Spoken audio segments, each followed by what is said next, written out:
Hello and welcome to Eye on Careers. I'm your host, Shane Phillips.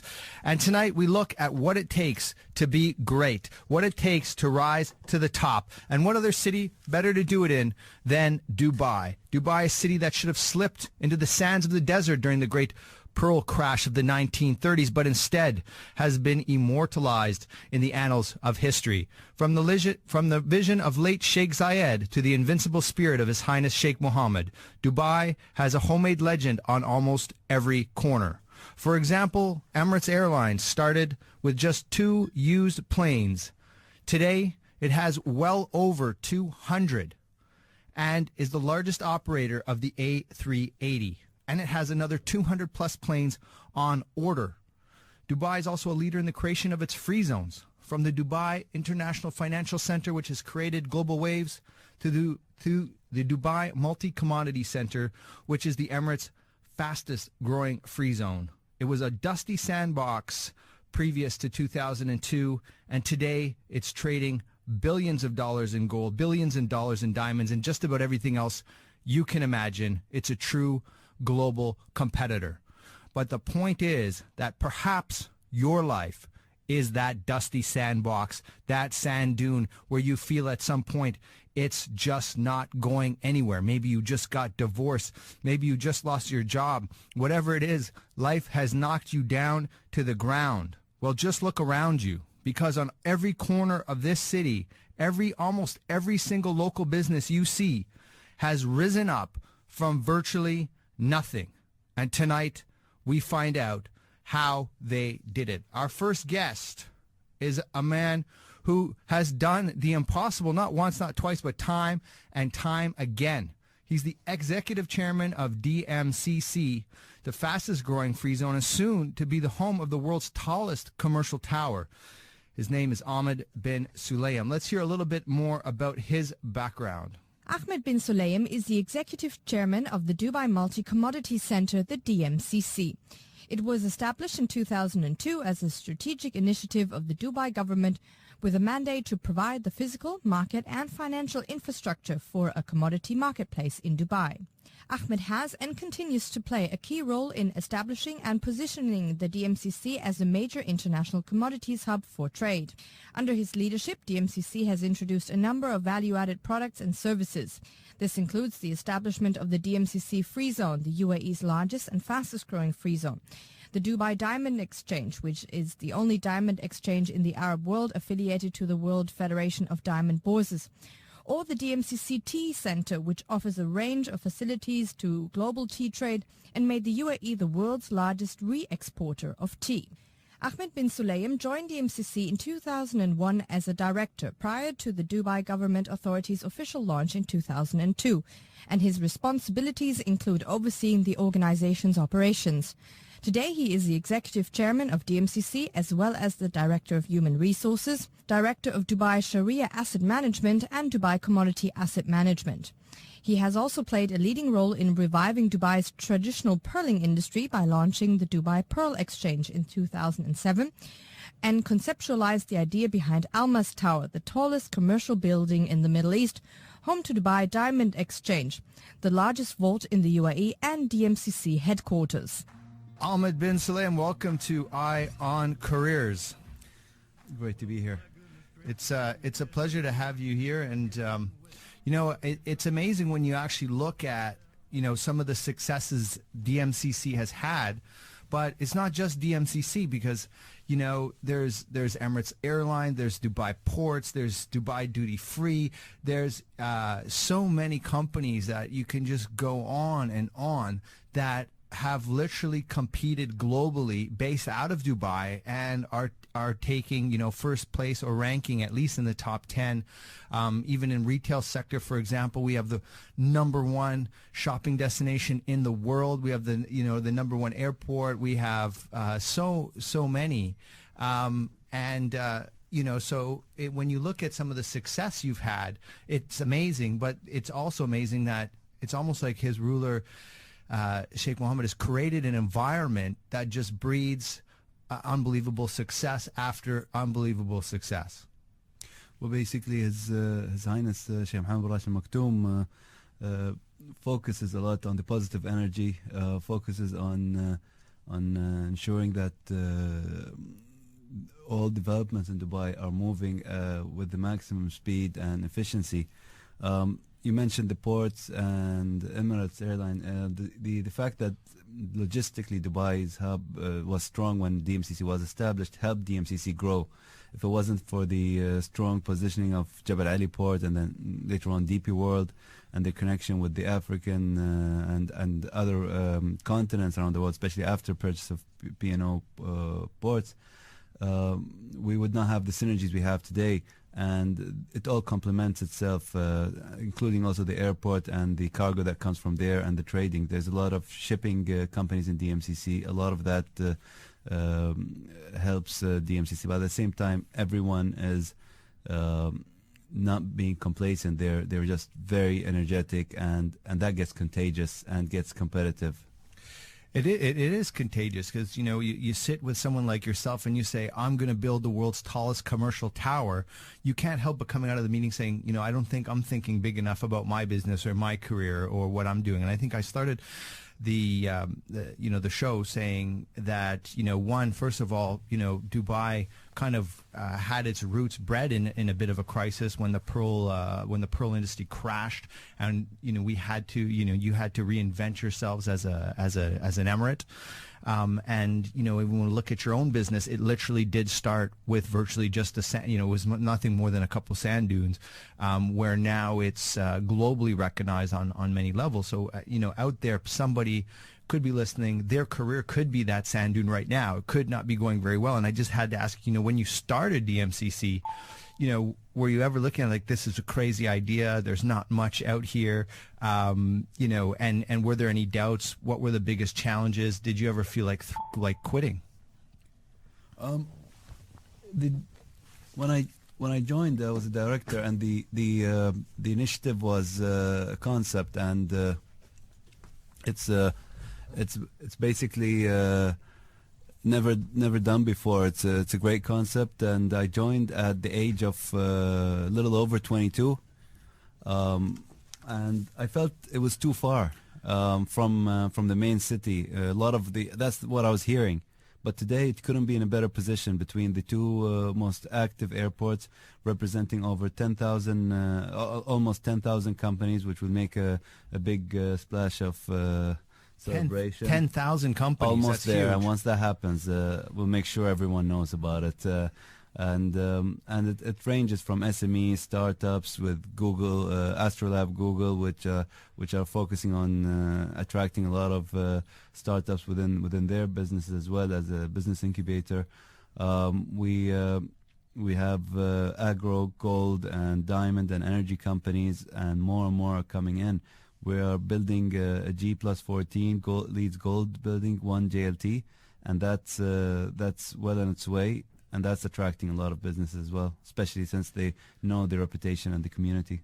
When you started, how much gold were you trading? How much diamonds were you trading? And what are the other kind of key things that you were trading? And then tell us today, what are the numbers? What kind of how much gold are you trading now versus then? And also, did you think it was going to be this big when you started? Well, one of the sayings His Highness repeats every now and then as a reminder, and it's about risk taking, and the biggest one is not taking one, not to explore. You could sit back and say, well, that's not going to happen. We have no business doing that. But if you look at those businesses, the gold centers around the world, the traditional ones, the diamond centers, they didn't start off by being a diamond center. You don't start going to the gym all muscled up. You actually go there out of shape, overweight or skinny or whatever. But with the with DMCC's case, the challenge was multiple folds as far as I'm concerned, because there was a challenge of where to start, and when we did start, which commodity should we focus a lot too much on? Industrial? What about trading? What about commercial? And we have a nice holistic ecosystem from manufacturing, vaulting, and refining and trading and cutting, boiling facility for the diamonds, vaulting. And you'll see more and more of these services, whether it's new advanced electronic services from TradeFlow, the electronic warehouse receipt system that provides transparency and more credit line, to the products that's being listed on Dubai Gold and Commodities Exchange. I do believe even the diamond exchanges around the world will start adapting new features, because it's over the old way of doing things. Life has changed completely. We're in 2015, and I won't say year on year you're going to see advancements. I believe on the tech side and the smart way of doing business will be advancing every few months rather than year on year. So what were those numbers, though? I mean, gold. How much gold are you trading right now? I believe when we started, gold was around $12 billion, and people felt that was the max. People actually used to say the gold souk will not have any presence in DMCC. And, well, today it's a different story. And the gold trade went up to about 80 billion in 2011, and it wasn't as high. The value increased, but it's hovering around that. So and the value going down, but the volume is more or less the same. Diamonds, Dubai was the trade, and even on a retail level, wasn't that much. It was business was about $3 to $6 million before DMCC, and within a few years it reached around 20 billion, and in 2011 almost 40 billion, and now it's around 35 or 34 billion. That is unbelievable. If you are looking to take your career to new heights, we are here with Ahmed Bin Sulayem, the chairman of DMCC, a man who's going to be building the world's tallest commercial tower. So this is one interview you don't want to miss if you want to get insights into taking your own career to new heights. We're going to be right back. Dubai Eye 103.8. Stay one step ahead.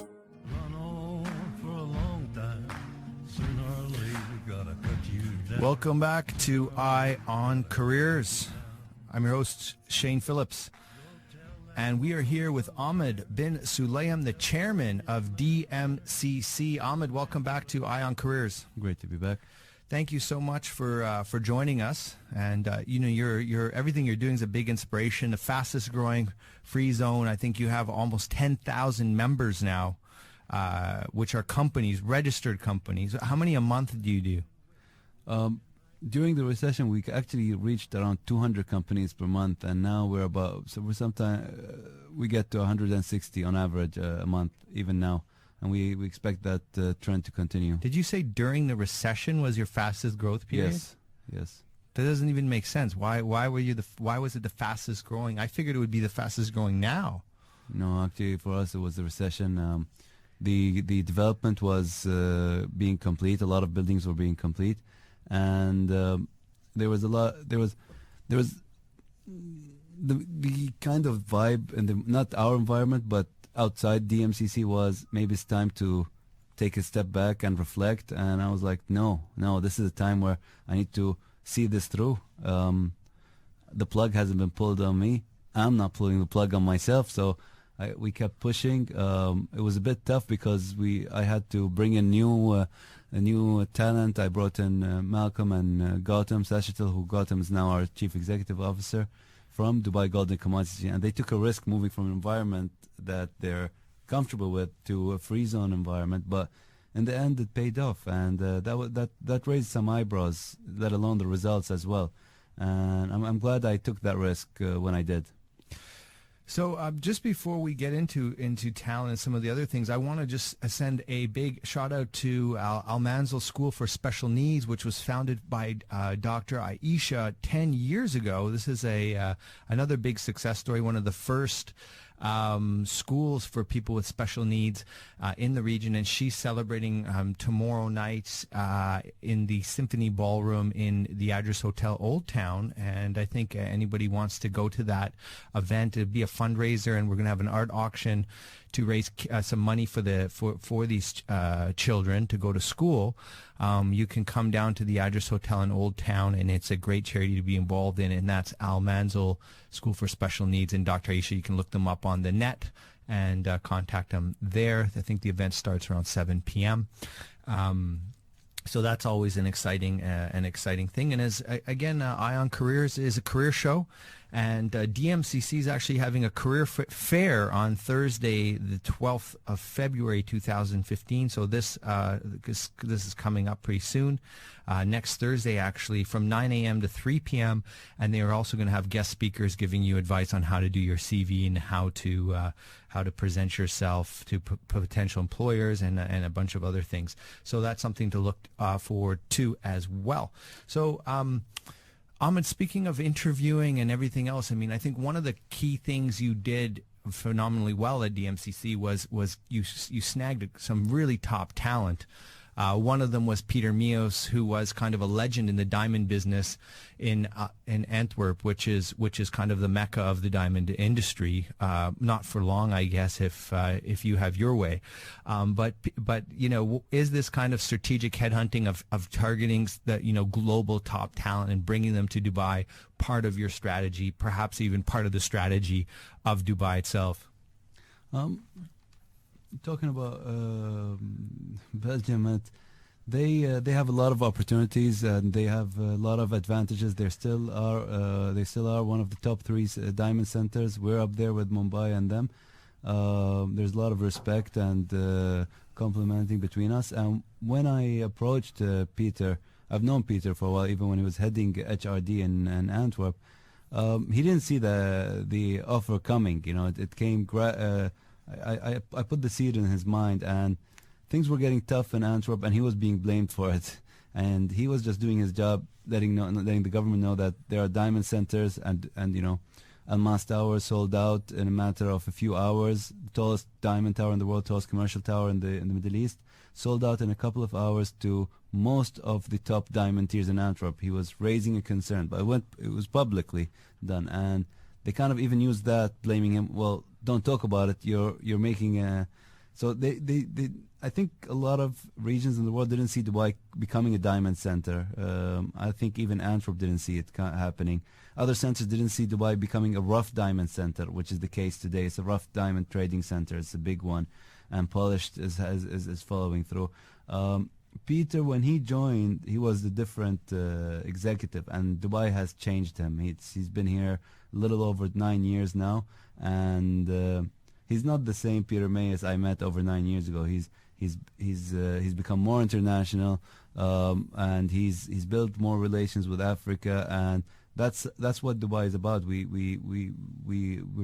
a very tolerant city. We're an international city like Hong Kong and others, but even more so, we are intimately we have intimate and strong relations with our trading partners, and India and the regions around the GCC and the African continent is very important to Dubai.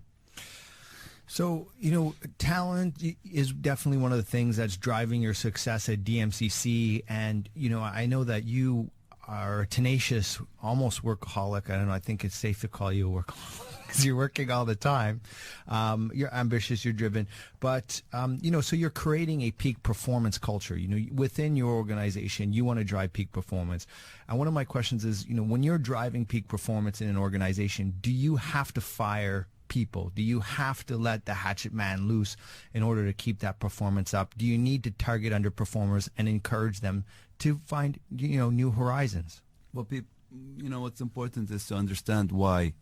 It's not about just the delivery or the lack of the delivery or not being up to the standard that was expected. It's more than that. It's in my mind, if an employee, doesn't matter how old, young, old, woman, man, doesn't matter to me which region they're from, if they're not giving the right respected type of performance, it's one thing to give chances and give time for them to develop and all that. It's another matter just to keep them there, because it becomes contagious. Others look at it, it brings them down. They're killing themselves between 8 and 5, or working till night time.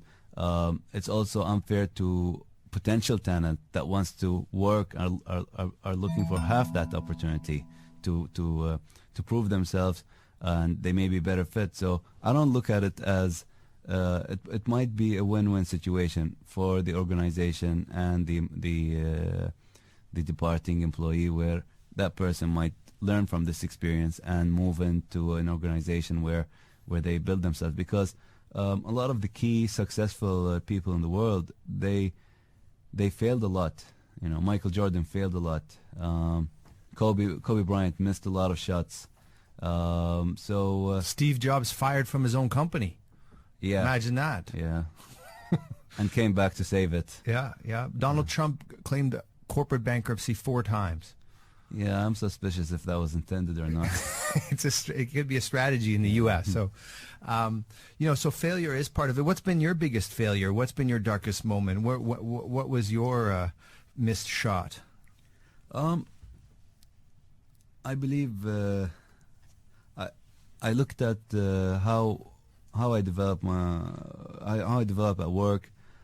I get comfortable in a routine. The world kind of moves on a little bit. And, when I address matters, subconsciously I might have a wealth of experience and all that, but sometimes I would address a situation. It might not be work, it might just be life or anything. And I would handle it as if it's 2005, 10, or 1. That doesn't change in my mind. I don't change as a person very much. I may work, I may learn a little bit more, but and I need to sometimes, look at the timing of matters. The other matter that I really think I never saw coming was I think until recently, and I still am struggling a little bit with it. I think from the age 10 onwards, I've always been a bit emotionally numb, a person that just avoided emotions, and it sounds fine, tough it up and all that, but it does catch up to you. Life throws a few wrenches at you. Work gets very stressful. 2, 3, 4, 5 incidents, and if you don't know how to process setbacks, any small one will let you loose, and that could be dangerous, and that could affect your work, could affect your family, and it did affect me. So how did it affect you? I do withdraw sometimes. I would just stay in my own radius, not engage that much out of work when I get out of work. So I just do what needs to be done, and I believe that emotional development is important, and I think that's something I'm working on. I'm not sure if I'll get it to 40% or 20%, but as long as I'm aware, I think it should be good. Do you think, dealing with your emotions, managing your emotions effectively, this is one of the key levers that a leader needs to work with and utilize? Of course. How many times have you seen His Highness lose his temper publicly or anything like that? I mean, he puts pressure, he focuses, but His Highness is really patient with a lot of matters, and I believe I'm an example because I joined at a very young age, and I believe that it wasn't easy when to give chances to young, but the idea is basically to bringing in young employees, bring out different types of matches that might be different from someone that's been more groomed and more institutionalized, let's put it that way. So it was a bit of a gamble, but I believe it kind of worked out well. This is Ahmed Bin Sulayem, the chairman of DMCC. If you have a question for him, you can SMS us at 4001. That's 4001, or call us at 04-423-1010. Coming up, Ahmed's going to give us a little insight into the relationship between Dubai and Abu Dhabi. Is it friendly? Is it competitive? Is it? We'll find out exactly what that is. This one part of the interview you definitely want to hear. Dubai Eye 103.8, keeping you up to date with what matters in the UAE. Stay one step ahead. Hello and welcome back to Eye on Careers. I'm your host, Shane Phillips, and I want to have a big thank you to the ICAEW, the Institute of Chartered Accountants of England and Wales, who allow us to bring you great guests like the one we have with us right now, Mr. Ahmed Bin Sulayem, the chairman of DMCC. Ahmed, welcome back to Eye on Careers. thanks for coming, and it's always exciting to have you here.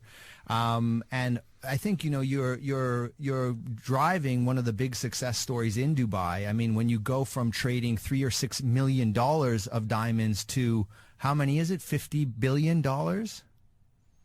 The diamonds reached around almost 40 billion, and 40 billion, and it's around 35 right now. But that's not an indication of the volumes going down. The volumes are the same. It's just the value of diamonds have gone down. But trade and it's business as usual moving forward. So that's huge because you've gone from millions to billions, right? So any business not did just that. The diamond industry. In some parts in Europe are struggling, not being able to find finance. You have a big looming problem with the Antwerp Diamond Bank, with some of its challenges that they're facing, and I think the traditional diamond financing banks are having some challenges there, and that's affected some of the key traders in Belgium. Even though politically it wouldn't be seen in a politically correct way if they move to Dubai and look for finance here, but that is happening. So publicly, you don't hear about it, but I think very soon it'll be showing. And I've seen some have set up which we've never thought would happen. Well, people constantly look at Dubai, Abu Dhabi. Are they competing with each other? I think historically when we go back, there was some frosty relations. But now as the country's called United Arab Emirates, is there some competition happening there, or, are we walking in unison as the name of the country suggests? The cities in the UAE and the GCC are very, very tight together. I mean, it's pretty much we have families all across the UAE and across the GCC. We got cousins, families, and friends going back generations. As far as Abu Dhabi and Dubai, it's more of a complementing relation, and you see a lot of events and functions happening in Dubai and Abu Dhabi. If you've been following the news the last few years, you'd know that both are very active and both have their own strong points that they build on. And I think everyone from Abu Dhabi comes here on the weekend, and then people from Dubai go there for business during the week. It depends on everyone. Maybe but there might be people who like to stick within their own vicinity, and the malls have opened up in Abu Dhabi, and there are some amazing projects over there. I recall one of the property events in Dubai, Cityscape and all that. You see projects that are to be built, and Abu Dhabi was displaying Ferrari World and the rest, which were 90% completed. So people see it and they can go visit if they want. So you have some really beautiful projects and jewels in Abu Dhabi as well. But isn't it, now I think it's almost, that the Arab businessman is competing globally in this day and age. And, Abu Dhabi and Dubai are more concerned with New York, London, Hong Kong, and Singapore than they ever could be with each other. I don't believe they're concerned. I think they're learning to handle the situation that they may face later, whether it's economic opportunities, touristical opportunities. I mean, I was watching a TED video of an urban planner that succeeded in developing, I would say, creating life in between some developments, old developments even.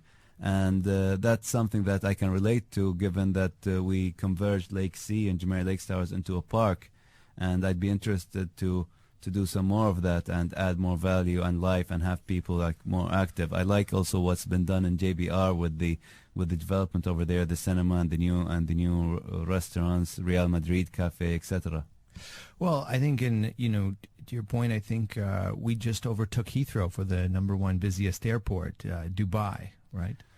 Well, the way I see it, we were just working and doing what was good for the city and the region. And if we beat another place, I don't think the target was to beat it. I don't think you would have heard any announcement from the civil aviation or something. We're here to beat this or that. We're here to do the best we can. and the best, and to go to number one. Number one could have been Hong Kong, could have been any other area, but at the end of the day, Dubai got it, and I think there's more to do, though. There's more to do, especially if you look at the plans for Al Maktoum International Airport. Well, you know what I love about the city, though, is that, you know, that could be your career. You know, you could have been in 1985. That airline started with 2 used planes. They couldn't even afford new planes. Today, they're the largest operator of the most expensive, largest aircraft in the world, the A380. You know, your career can go from the same through the same metamorphosis. And, you know, I like what, you know, the subtext of what you're talking about, to me, is one of the keys to success is, you know, you're not focused on getting a title or getting to a certain level. You're focused on developing capabilities and simply being the best you can be. And I don't know if that's one of your success principles or part of the ethos that you bring to the table when you manage DMCC. I think when I first started, I just wanted to do my job, check in and come in and out, and I think within a few months I got some more pressured by the board a little bit here and there, and I thought to myself, you know what, nothing lasts forever. I mean, if I'm going to be criticized for anything, I'd like to be criticized for being aggressive. And that theory stuck in my mind for about 11 years, and what brought it back every time was every time I get challenged or I see a matter, I refuse to take the soft way or be the flexible way. It's very seldom I do that.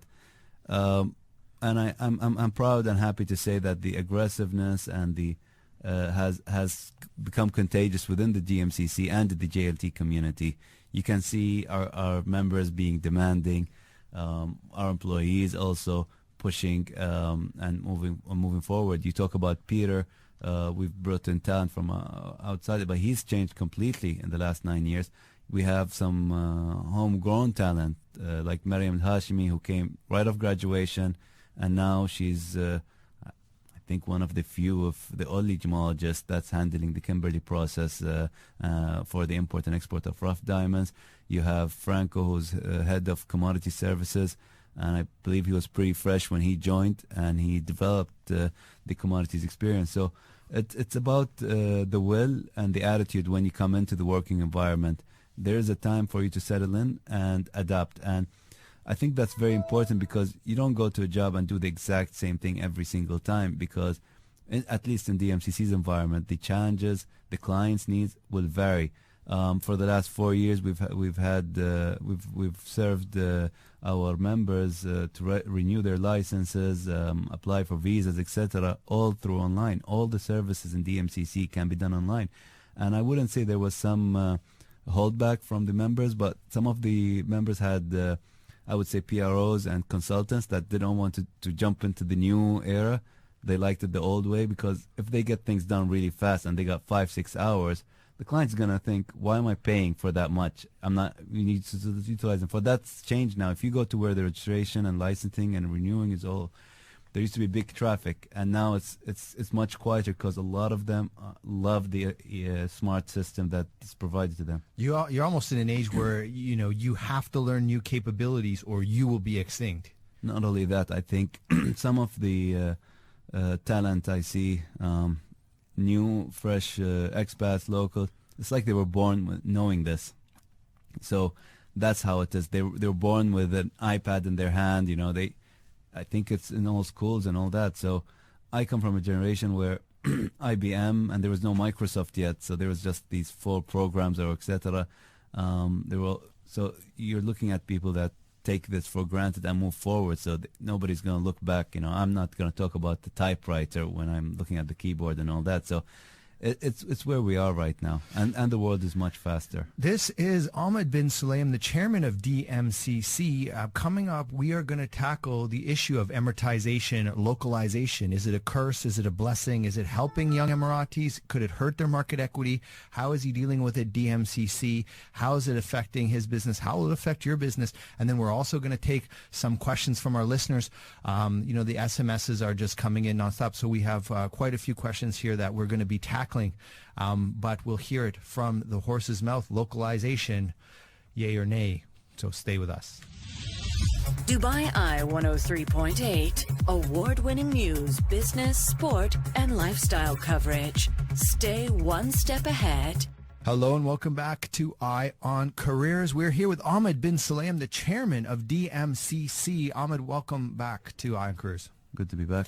It's a pleasure to have you here. And, you know, I think one interesting trend that's really sweeping, that's really sweeping the entire GCC. And I think other countries much more aggressively than UAE, and probably Dubai is the most liberal and obviously the most expatriate friendly. And I think it also has, benefited from that because, you see multinationals, we're the most at home here in many cases, at least through economic policy. Definitely through economic policy, the most welcome. And you can see, for example, in Oman, some very stringent regulations again, towards the expatriate community. For example, in Oman, if you resign from a company, you're banned from the country for 2 years, unless your employer signs an NOC. Which makes it challenging for, and in Dubai we don't have any of those issues. I'm not sure that's related to Emiratization. The ban is really to protect the company so they don't get poached by another. I know about the ban. It happens sometimes here, but Dubai, we handle it. But I know the reason for it, and it's usually they don't want to lose that investment in that employee to the neighbor competing next to them. So they're out for 2 years. Fine, you want to go, you go, but you're not gonna help my direct competition. That's what it's about. Yeah, but it almost becomes an Achilles heel. If I'm a chief financial officer and the CEO is gone wild, it could get abused. And over here we have experience with that. We know what the situations are, and we do our best. But sometimes it happens a lot in the property section, especially in the construction, where special expertise and talents get poached, and it's going to derail the business. You don't get poached. I think the bottom line is only the best companies deserve the best talent. And if you're not providing the greatest opportunities for your staff, then in creating that great work environment, you're going to lose the best people, and the best companies get the best people, and people should be free to move across. That's healthy competition. When you look at, the most successful economy in the world, by many definitions, the United States, they have the most millionaires per capita. You can walk across the street. So, you have that candor in your boardroom where the CFO can say, I do not believe with anything the CEO is doing. And if we don't change, I'm going to resign and walk across the street and work for the competitor. So you create that candor in the boardroom, which I think is vital, which I think Dubai, out of any country in the GCC, actually has. You can walk across the street. And what I'm saying is, some of these policies are actually hurting the economy. I think that policy personally is hurting the economy of Oman. It's not helping them. I think Oman knows what they're doing, and they have their reasons. And I mean, a few examples doesn't mean it happens everywhere in Oman. I mean, I know a lot of expat and former expat who are living there as Omanis. So they're it's a different country. It's different. It's a beautiful country. It's one of my favorite countries, by the way. And I feel I know that its development will continue to progress. So it has they have the talent, they have the workforce, and they have the interest and their geographic location. Yes, beautiful, beautiful country. When you look at pioneering markets, there's always challenges of developing local populations. And, we see different policies in different geographies, whether it's affirmative action or Emiratization. At a certain point, you need some infrastructure in place to help incubate the next generation of leaders. But on the same time, as you drift away from a meritocracy, you almost hurt the same population you're trying to help, in that, we're promoting you not based on your skill set. We're promoting you based on other reasons. It can also be an Achilles heel to the development of those individuals. So how should we approach Emiratization? How is it working? On one hand, we definitely need to help develop the next generation of local leaders. At the same time, is there any downside to it? I believe all of this takes time. If you look at Dubai's history, the first 2 or 3 police heads in Dubai were expats. A lot of people, if you look at the historical pictures and all that, you'd see English people handling the police and all that, and slowly locals have picked it up and moved into that. Customs is all locals. It depends on the talent in the local community and the people, whether they're looking to be in this environment. And from my perspective, I wouldn't play the numbers game and make a big fuss about it. I'd rather have I wouldn't focus on the quantity. I'd rather want the quality for the Emiratis who take it for 2 years, 3 years, or even we have veterans who are over 10 years even, who have some who've moved on to greener grass, some who have developed skills that no one else has in the other businesses here in the region. So I'd rather do right by them and then give promises that are not on the table. So I think the key word is to be realistic about it. To be realistic and let it take its course. Definitely, because DMCC did not exist over 12 years ago. Gold commodities exchanges did not exist. Diamond exchange did not exist. A lot of these businesses are new, and they could have started with 70% locals. Who knows? But reality is, the local expat community, and some did not see this coming. Today, there's a community, there's a business. You can actually see the tangibility. So some would like to see this, would like some kind of certainty about the business, and that's very important. I know it's important for me, even though I had to join in, and it's a concept and all that. So I'm very grateful of the opportunity I've been given, joining a group of 3 or 4 people, and today around 200. I heard one speech, and I can't remember who said it, where they said, the expats are scared that the Emiratis are going to take their jobs, and some of the Emiratis are complaining that expats are taking their jobs. And then he said that there's actually more companies registered in the UAE than there are working Emiratis. So how could either side say either way? Because there's more opportunity for Emiratis and expats in Dubai than in any other place in the Gulf. I think you have to look at what's important to the local community here and what's important to the expats. I read recently that some of the private sector, they recruit, but they don't invest in developing the local talent that they have. Now, that might be one-off experience or 2 or 3 or whatever. I have Emiratis, they say, when they're going for a job, they say, am I just a quota, or is this a real job where I'm going to have a career path? It's concerned. The development. The development is important, to take training and all that and work and all that. But I feel for them, and I feel for the business at the same time, because if it's a very cutthroat business, demanding business, how do you manage this? I mean, look at the just overnight the unpegging from of the Swiss franc, from the Swiss government from Europe, cleared off a number of top currency forex businesses just overnight. I mean, some businesses are so cutthroat that it's kill or be killed. Yes, and there are some services that you as a patient or even myself going to the hospital and all that, you want someone with like 1,000, 4,000 patient experience or etc. Local or expat, but you just want that experience. So it's tough. It's a chicken and egg situation. What comes first? And you give it a chance, but on my account. So depends on what the business is. From our side, we have a lot of developments, and it has to make sense for what we're trying to do in DMCC and the position that person is handling, expat or local. Well, it's an amazing city, one of the most amazing cities on the planet, and I think 200 years from now they'll still be talking about the achievements of His Highness Sheikh Mohammed and what he's achieved here in Dubai.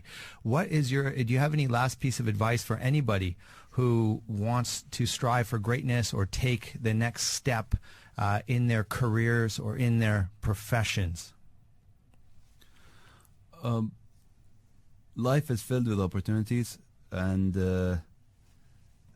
always be ready. You will get an opportunity. I mean, when I joined DMCC, no one expected this kind of result. No one expected this